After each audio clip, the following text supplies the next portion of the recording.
Lucky Strike.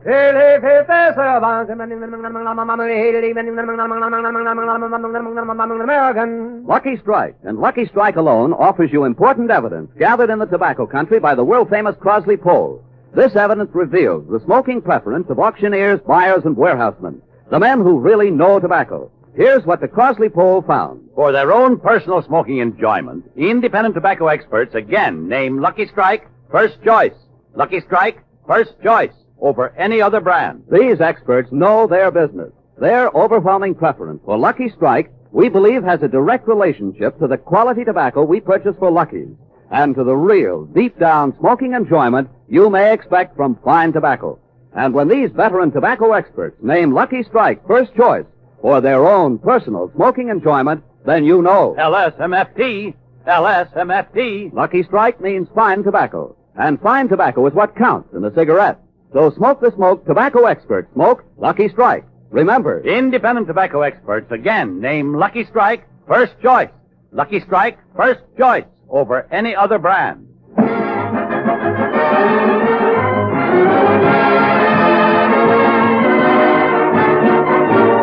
From Palm Springs, California, the Lucky Strike program, starring Jack Benny, with Mary Livingston, Phil Harris, Rochester, Dennis Day, and yours truly, Don Wilson.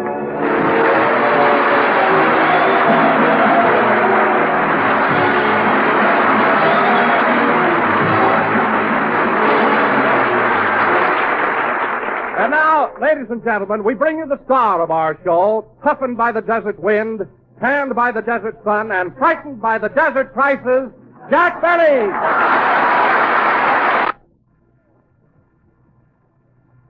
Ladies and gentlemen, due to difficulties beyond our control, the American tobacco program, Jack Benny, is not coming through. As soon as service can be resumed with the National Broadcasting Company, we will bring you the Jack Benny Show from Palm Springs.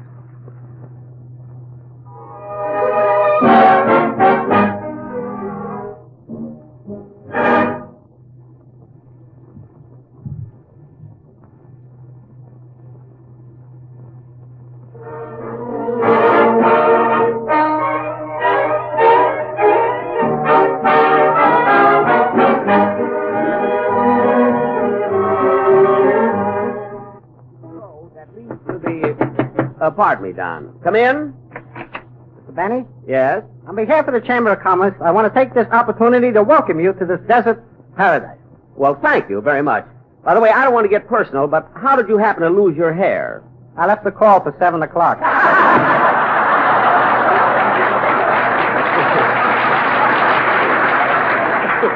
With that tomahawk still in his head, he looks like a sundial. You know? He also looks like the last of the Schmohicans.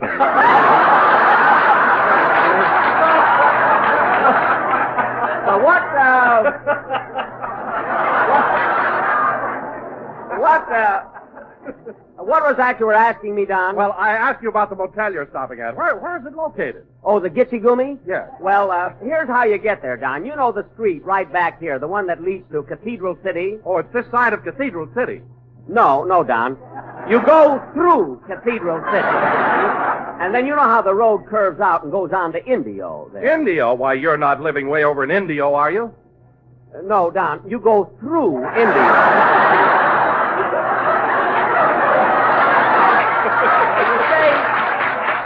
You stay on Highway 66, and the only delay is when they stop you at the Arizona border. You know, for plant inspection. Oh, my goodness, Jack. You mean to tell me that while we're all in Palm Springs, you're living way out in Arizona? Sand is sand. I'm still on the desert. But, Don, well, look who's here. Hello, everybody.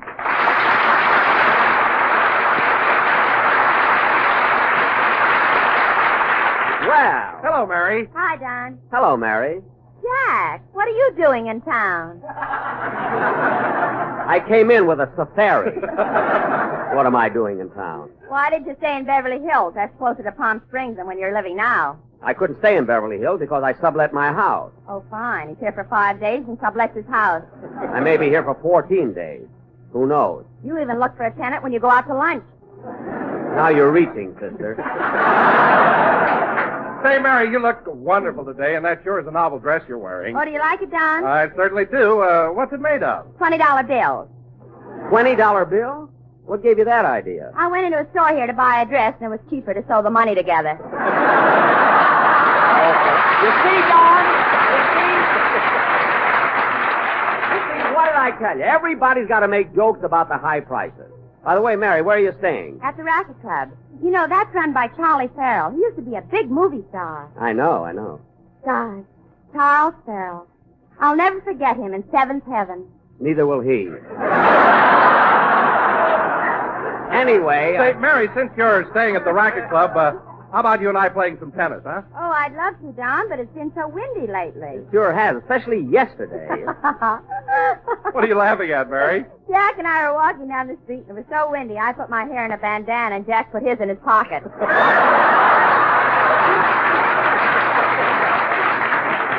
Put in his pocket. Mary, stop with the jokes. I came to Palm Springs for rest and relaxation. You came to Palm Springs because you can't face Ronald Coleman since you lost his Oscar. Oh, Look, by the way, Jack, have you done anything about it? Don, I don't know what I'm going to do about Ronnie's Oscar, but at least while I'm down here, I want to relax and try to forget about it. You know, it isn't my fault that every hello, time... Mr. Benny. Hello, everybody. Well, Dennis.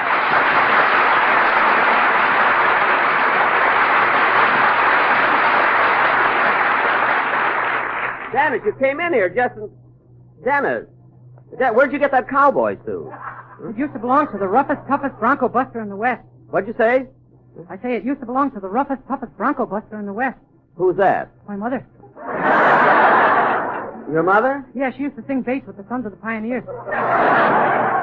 Oh, she gave you that cowboy suit, eh? Yeah, and am I glad I've got it, too, because I've been doing a lot of horseback riding. Well, Dennis, I didn't know you could ride a horse. Oh, sure. The only trouble is when the horse is running along, the spurs make him nervous.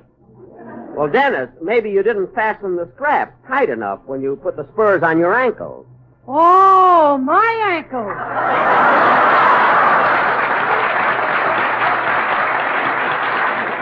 Oh, for heaven's sake. By the way, Dennis, where are you staying? Oh, I'm living with Mr. Benny over the hills and far away. That's right. He's with me at the Gitchy Goomy Motel. It's nice there, isn't it, Dennis? I'll say. We saw a swell movie in Phoenix last night. We made it in no time, huh? Jack, I know the Gitchy Goomy's in Arizona, but why go all the way to Phoenix to see a movie? We were going there anyway. That's where the washroom is. Dennis. Jack, isn't it lonesome living so far from everybody? No, we like to rough it. We've even got Indian bellboys. Yeah. Gosh, am I lucky. I told him to wake me up at 7 o'clock this morning, and I didn't even feel it. Well, Dennis, you're the only guy I know who sleeps with his hat on. Now, how about singing your song? Okay. Now, hold it. Come in. Telegram for Jack Benny. Well, I'll take it. Say, buddy, you've got a little more hair than the other fellow that was here, haven't you? Yeah, I left the call for 7:30.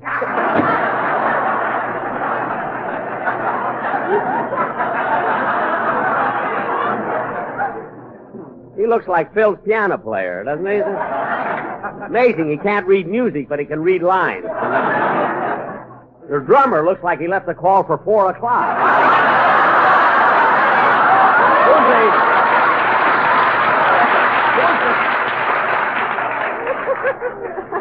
Mary. Yes, Dad. Mary, who's the wire from? It's from Fred Allen. Fred Allen. What does he say? He says, Dear Jack, just heard you're in Palm Springs. But when I told you to go to a warmer climate, that's not what I meant. He probably meant Banning. Go ahead and sing, Dennis.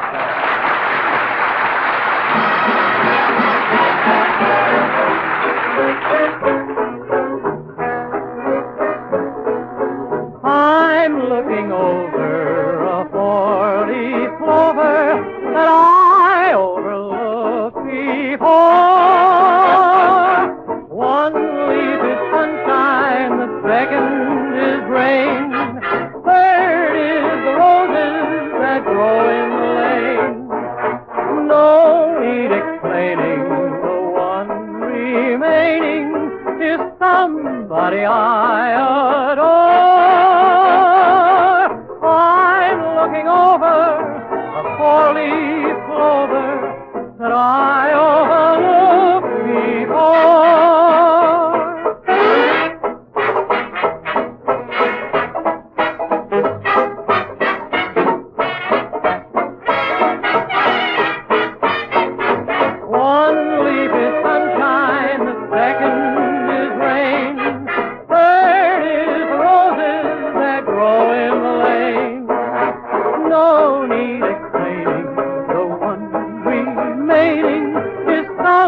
somebody I adore. I'm looking over a four-leaf clover that I overlooked before.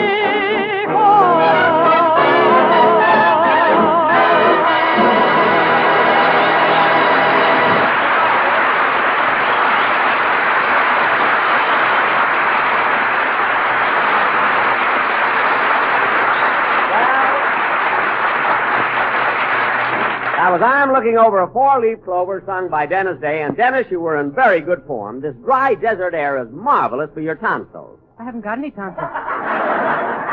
Oh, I didn't know that, you know. And now, ladies and gentlemen... I had them taken out about 3 years ago. Oh, you did? Oh, I see. And now, ladies and gentlemen... You're not mad, are you?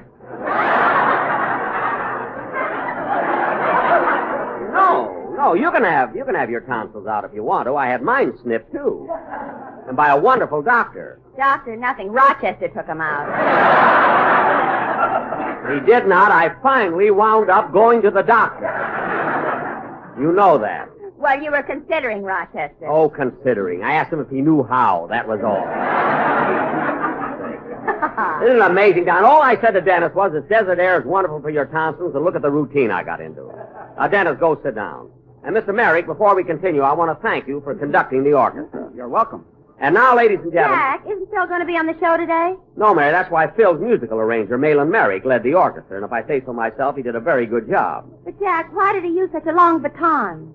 You know, Mary, I thought it was peculiar, too. Oh, Mr. Merrick. Yes? When you conduct Phil Harris's boys, why do you use such a long stick? Well, in that way I can lead the band and shoo the flies off of them at the same time. Oh, yes, the flies. But, Mr. Merrick, why don't you do what Phil Harris does? You see, when he leads the band, he waves the horse's tail. On him, it looks good. Oh. He reads lines as well as the piano player, you know. And now, ladies and gentlemen, as a tribute to Palm Springs, for our feature attraction tonight, we are going to present an original mystery melodrama entitled Murder at the Racquet Club. Or, he took his tennis racket to a psychiatrist because it was high-strung.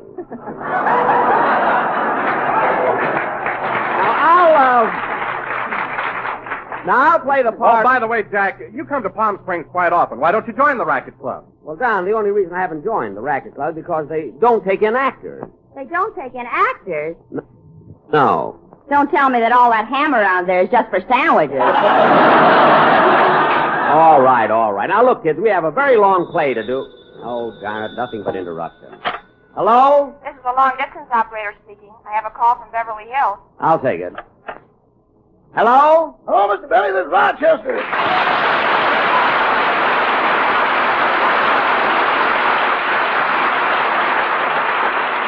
Oh, hello, Rochester. Why did you call? Well, the city of Beverly Hills is having an election next Tuesday, April 13th. I know. And they want to use your garage as a polling place. A polling place? They're paying $12. Oh. I tried to get 15, but it seemed to have a policy. Well, Rochester, that's disgraceful dickering with the city officials. Well, I'd have done it for nothing. Operator, I have the wrong party. You have not.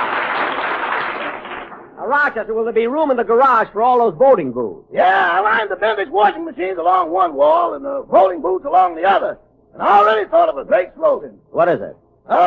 Cast your vote and lux your undies at the same time. Oh, well, look, Rochester, how's everything at home? Well, everything was fine till last night when Mr. Harris came over and threw a party.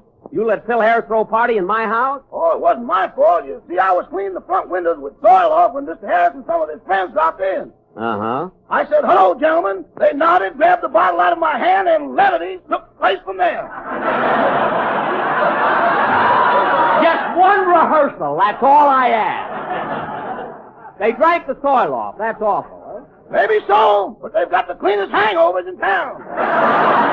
Oh, they have, eh? Well, I'll talk to Mr. Harris about it when I get home. Goodbye, Rochester. Goodbye. Oh, say, boss. Now what? There's a lot of activity over at Mr. Coleman's house, and I think he's going to sue you for losing his Oscar. Oh, my goodness. What makes you think he's going to sue me? Have you ever heard of the law firm of Wertheimer, Donaldson, Fitzpatrick, Elroy, and MacArthur? Yes? Well, they're all here but MacArthur, and he's flying in from Japan.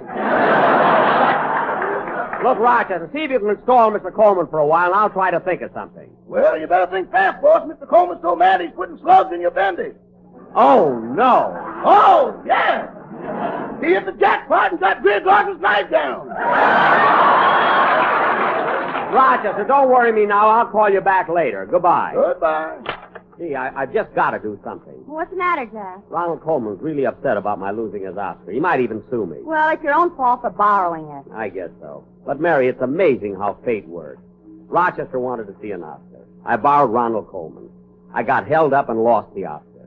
And because of that, Greer Garson is going to be cold tonight. What are you talking about? Nothing. I'll tell you later. We got to get on with the show. All right, Don, introduce our play. Okay.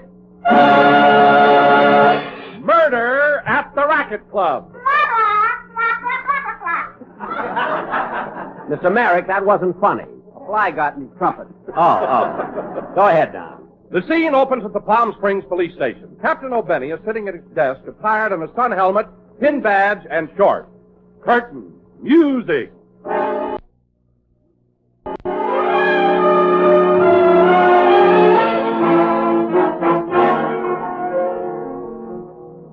I'm looking over an 8-leaf clover that I overlooked before. Gosh, I'm glad I got these new bifocals.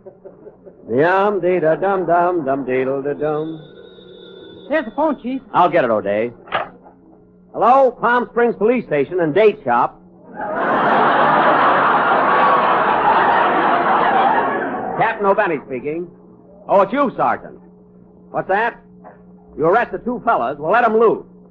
I know they're crooks, but this jail is for tourists. I'm getting $12 a cell, American plan. We can catch crooks during the summer. Goodbye. Morning, Chief. Morning, O. Wilson. How are things on your beat? Marvelous. I sold 40 pounds of date. Good. Keep going like that. You'll soon be a lieutenant.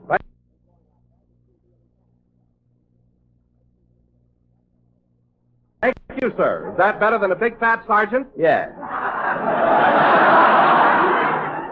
O'Day, where are you going with those lace curtains? Oh, I thought I'd make cell 9 and 10 into a bridal suite. That's a good idea. Put a canopy over the bunk. You know of business. I'll take it. Hello? Palm Springs Police Station and Date Shop. Captain O'Benny speaking. What's that? What? Murder at the Racquet Club? Gee, that's the title of our play. Quiet.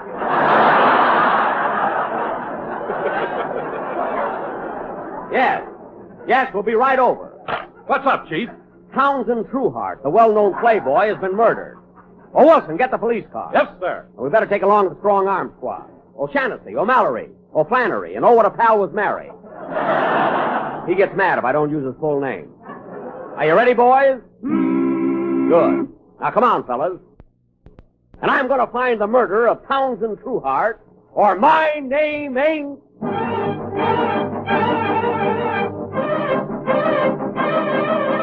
Want a cigarette? Want a cigarette? Lucky Strike means fine tobacco. Take another puff, take another puff. Round and firm and fully facto. Eligibility, eligibility. All the men who know confess that quality your product is essential to success.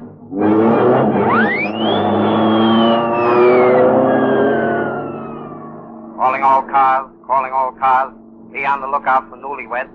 Bridal suite now available at police station. That is all. Forgot to mention the lace curtains, and I crocheted them myself. Step on the gas, Sarge. Lucky Strike means fine tobacco. Round and firm and fully facto. Eligibility, eligibility. All the men who know confess that quality your product is essential to success. Hey! Okay, boys, here we are. Are you sure this is the right place? Certainly. See that sign there? Racquet Club. Owned by Charlie Farrell, star of Seventh Heaven. Members only. Open up! Open up! It's the police! I'm the doorman. What can I do for you? I'm the chief of police. I want to get in here. Are you a member of the club? No, I'm here to investigate a murder. I want to see the body. Well, if you're not a member, you can't come in. What? I'll have to throw the body over the fence to you. What are you talking about? A man has been murdered on these premises, and I'm going to find out who done it. That's who did it. No wonder you're not a member of this club. Oh, fine. Now, look, Bud, please, we got to get in here. You can't come in here wearing that sunsuit. Take it off. Where'll I pin my badge? Now, let us in. I'm sorry, but you'll have to speak to the owner, Charlie Farrell, star of Seventh Heaven. Here he comes now. Oh. Hello, Mr. Farrell. What's going on here, anyway?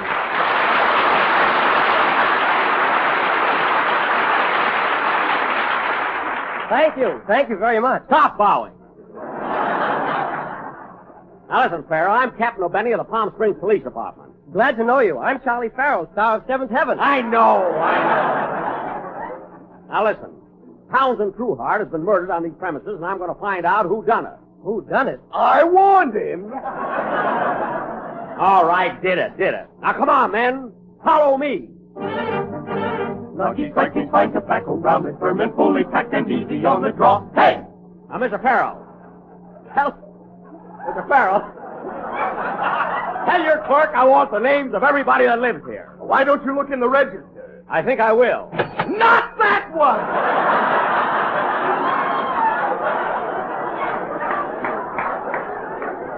I thought it was peculiar that Washington and Lincoln should both be staying here. Captain O'Benny, here's the guest register. Good. Read me the names of all the people who are living here. There's Clark Gable, Pat O'Brien, Robert Taylor, James Dunn. James who? James Dunn. That's dead. Watch it, O'Day. We've been warned. Now, tell me, Mr. Farrell, was Townsend Trueheart alone when he was murdered? No, there were several people with him. I see. Well, the first thing I'm going to do is grill the suspect. I'm sorry, the grill doesn't open until noon.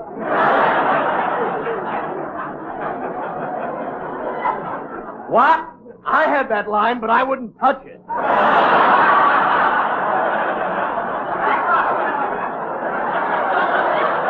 Well, I don't blame you. Well, here we are in the lobby. Quiet, everybody. Dates, get your nice fresh dates here. Would you like a box of stuffed dates, sir? Not him, that's the body. Oh, shall I give him his money back? Certainly. Wait a minute, let's see that wallet. I want to look for identification. Here's a card, property of Townsend Trueheart. In case of accident, please notify Charlie Farrell, star of Seventh Heaven. That's me! I know. Everyone line up. I'm going to find out a few things around here. Who are you, miss? Miss, I said, who are you?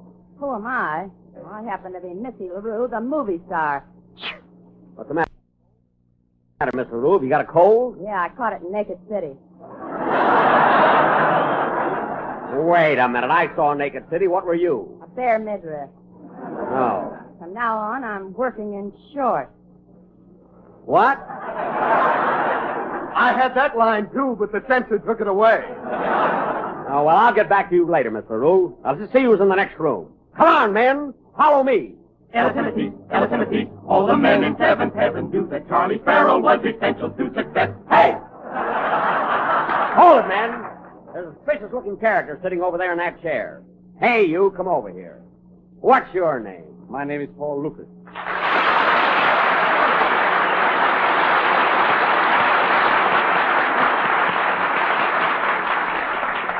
Paul Lucas, eh? What do you know about this murder? Nothing at all. I was just sitting here thinking how lucky I am to know Charles Farrell, the star of Seventh Heaven.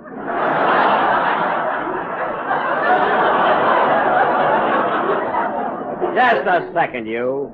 How'd you get that continental accent? Oh, well, I wasn't born here, you see. I was born in Hungary in a little town called Novgorod Germoshnik-Bolekov. A likely story. Novgorod Germoshnik Bolekov. What does that mean in English? Do what did it?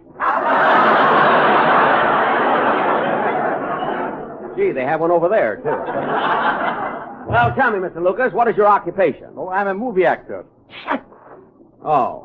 You catch that cold in Naked City? No, I was watching April showers in a bare midriff. Well, if you haven't an alibi... Hey, wait a minute. Aren't you the Paul Lucas who made Watch on the Rhine? Yeah, that's right. Oh. Well, Paul, step in the other room a minute. I want to talk to you alone. Yes, Captain O'Benny. You can call me Jack. Yes, Jack. Look, Paul, didn't you once win an Academy Award, Oscar? Yes, I did. It was in 1944, and the picture was Watch on the Rhine, which I made for Warner Brothers. Oh, yes. They're still talking about it over there. Thank you. You know, I made the horn blows at midnight at Warner Brothers. Oh, yes, they are still talking about it over there.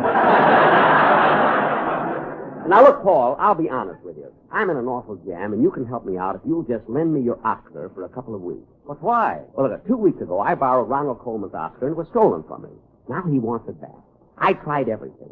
Last week, I even went over to Bing Crosby's house and tried to borrow his. Well, wouldn't Bing lend it to you? I don't know. They cut me off before the program was finished. Now, come on. Paul, help me out. Lend me your Oscar for just a little while. Now, Jack, please don't ask me for my Oscar. It means the world to me, everything. It's my good luck charm. Gee. Well, Paul, can't I at least see it? I'm sorry, but I lost it at the Cove.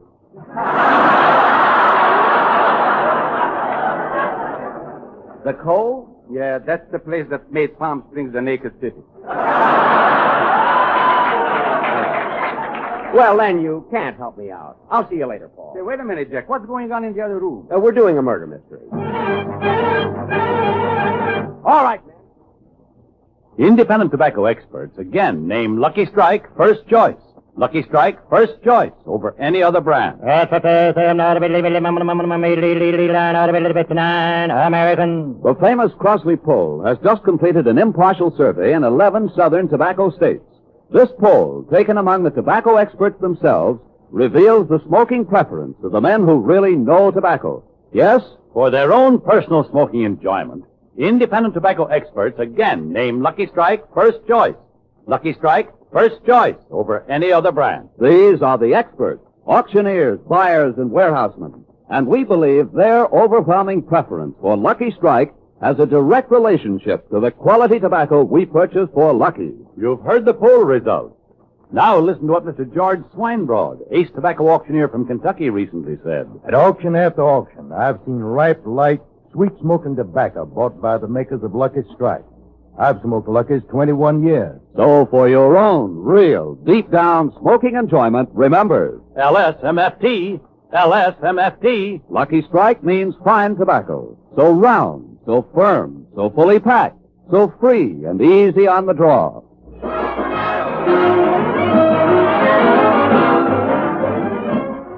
This is NBC, the national broadcasting company.